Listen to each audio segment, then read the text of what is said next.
Oye, Iker, ¿tú crees que el vestuario está dividido? ¿Qué va? Esos son inventos de la prensa. ¿Bobina extra fuerte para guapo? Esto de cristiano. ¡Vuestras mierdas a vuestro lado! En el clan de los portugueses.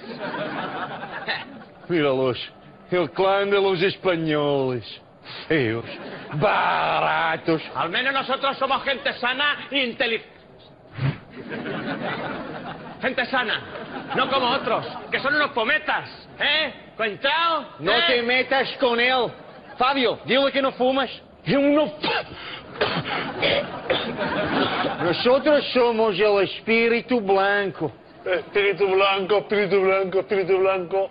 ¿Qué sabrás tú que es ser del Madrid?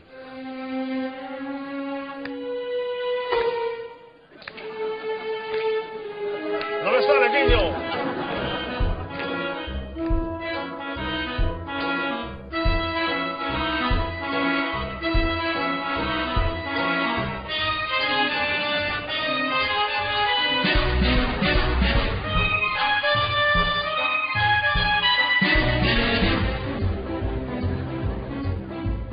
Ser del Madrid significa ser chulo y ser muy feliz depilándose el culo.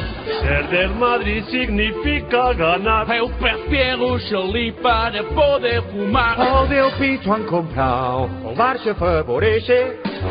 El discurso de Mou ya nadie se lo cree. Que me lo enciende. Ser del Madrid es ir de sobrao. Pero contra el Barça estás acojonado. Podemos ganar, no tenemos canguelo.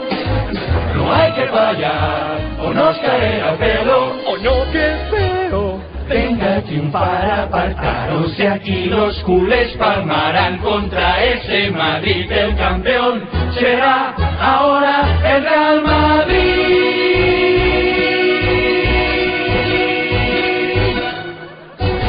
Yeah. Bien, chavales, bien. Vamos. Muy bien, chavales. Hemos cantado mejor que los portugueses. Sí, en eso tienes razón. En cantadas últimamente no te supera nadie. Bueno, haya paz, que este sábado jugamos contra el Barça y le ganaremos y volveremos a ser amigos. ¿No?